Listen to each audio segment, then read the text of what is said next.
I just want to put out a quick response to some of the responses that I get on the podcast in regards to the critical social justice videos that we do and identitarianism episodes that we do here on the podcast. One of the responses goes something like this. You don't know what you're talking about, Greg. This is not a big deal. The one I just did on feminism. Why are you concerned about this? Look at all the good that BYU does, which is all true. But why should you be worried about this? A little feminism class. Or why are you concerned about some of the words and the indoctrination that some of the professors are giving in several of the different classes in a number of different disciplines at BYU? It's okay to take this in with everything else. It's better to receive in context. It's better to receive this information at BYU, say, as an example, than it would be in other parts of the world at another university or work or somewhere else. And here's what I'd have to say about that. Look, this is. Let's take a quick little story here. Let's say that you had an outbreak of the Ebola virus, and this is new, and it's happening in your area. And you've looked everywhere else, and there's been this outbreak of Ebola virus in several other cities that happen to be university towns.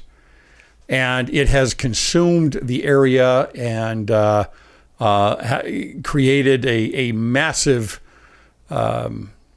consequences that have happened from this epidemic that is out there in all of these college towns. And then it comes to your college town, and there's just one person is infected with a very small amount of the Ebola virus. And you say, what's the big deal? Here's just a small amount of this Ebola virus. Better that it happens here than anywhere else. It's okay. Let's let this thing fester a little bit. Let's allow it in here, and let's work on its terms instead of the terms of order and civilization and freedom and democracy and the Western world and Christianity, etc. The tenets of the gospel. It's the same thing. And in fact, this virus that is happening at BYU and has already spread everywhere, in academia especially, but really throughout all of our culture, has a history. It's not just this is what has happened in other small college towns or at other universities, at almost every university, right? I mean, let me back up a step here. When you consider that this happens at every single university, and then it starts to seep in at BYU, you don't just say, oh, well, this is no big deal. It's just one small class. No, you already know what has happened everywhere else. You know what's going on. And then back that up additionally with these Marxian tenets, because that's all it is. Marxian tenets applied to culture and race and identitarianism. And go back into history and see what the consequences are. They're much, much worse than any virus, including the plague, any variation of the plague that has ever hit anywhere. It is, 100 million lives.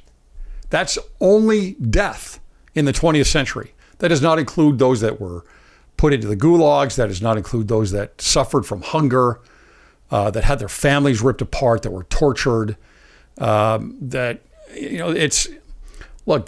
is not an overreaction to watch this happen. We see it happening everywhere. And so when you look at somewhere like a BYU campus or in the church, and you see this happening, you already have the context for what is going on.